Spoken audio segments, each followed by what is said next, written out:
बिहार विधानसभा चुनाव से पहले मुख्यमंत्री नीतीश कुमार ने बड़ा फैसला लिया है। मूल निवासी महिलाओं को 35% आरक्षण की बात कही गई है। सभी सरकारी सेवाओं में महिलाओं को आरक्षण मिलेगा, ये घोषणा कर दी गई। बिहार में मूल निवासी महिलाओं को आरक्षण का ऐलान कर दिया है मुख्यमंत्री नीतीश कुमार ने। बिहार के विधानसभा चुनाव से पहले इसे एक बड़ा दांव माना जा रहा है।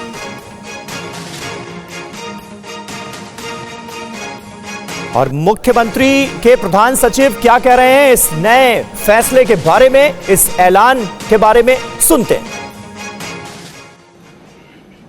दूसरा, सामान्य प्रशासन से संबंधित एक बहुत महत्वपूर्ण निर्णय है, जिसमें बिहार राज्य के सभी सरकारी सेवा संवर्गों में सभी स्तर के एवं सभी प्रकार के पदों पर सीधी नियुक्ति में राज्य की मूल निवासी महिला अभ्यर्थी को ही 35% क्षैतिज आरक्षण अनुमान्य होगा।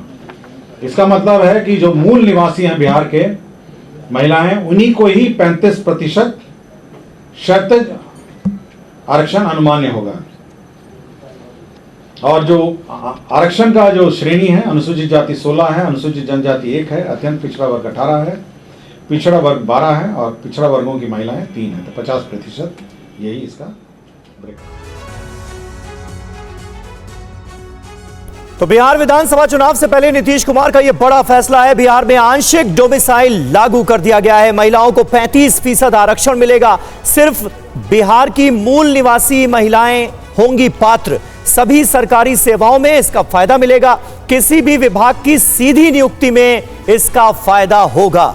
रुपेश कुमार हमारे संवाददाता इस वक्त हमारे साथ मौजूद हैं। रुपेश, बिहार चुनाव के मद्देनजर ये कितना बड़ा फैसला है? बिहार की जो मूल निवासी महिलाएं, उन्हें 35% आरक्षण की बात कही गई है।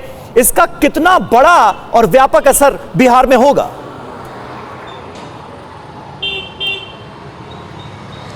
देखिए समीर, ये नीतीश कुमार का मास्टर स्ट्रोक है।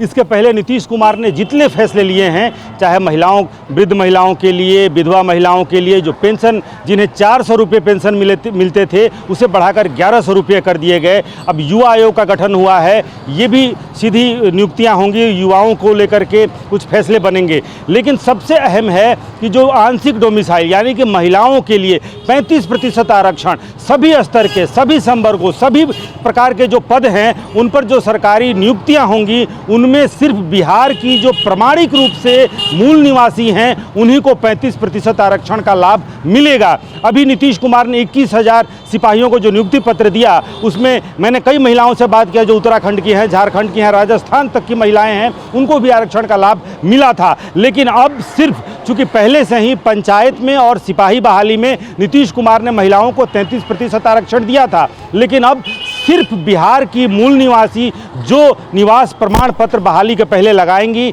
बिहार की मूल निवासी महिलाओं को ही सभी स्तर की, इसमें कोई कन्फ्यूजन नहीं है कि सिर्फ पंचायत में या फिर कौन सी बहाली में। सीधी नियुक्ति का मतलब होता है हर स्तर के, हर संवर्ग के सभी विभागों की जो सरकारी नियुक्तियां होंगी, जो बहालियां होंगी, उन सभी बहालियों में बिहार की महिलाओं को 35% आरक्षण मिलेगा। इसे आंशिक डोमिसाइल इसलिए कहा जा रहा है क्योंकि बगल के राज्यों में आप देखें, चाहे झारखंड ही हो, यहाँ संपूर्ण रूप से डोमिसाइल नीति लागू है। बिहार में कई स्तर पर आंदोलन हुए। यहाँ पर पिछले सप्ताह ही स्टूडेंट ये डोमिसाइल नीति लागू करने की मांग को लेकर बिल्कुल, और अब उसी डोमिसाइल पॉलिसी को लेकर बड़ा फैसला लिया गया है। एंड विधानसभा चुनाव से पहले मुख्यमंत्री नीतीश कुमार के महिला कार्ड के तौर पर इसे देखा जा रहा है। शुक्रिया रुपेश आपका इस जानकारी के लिए।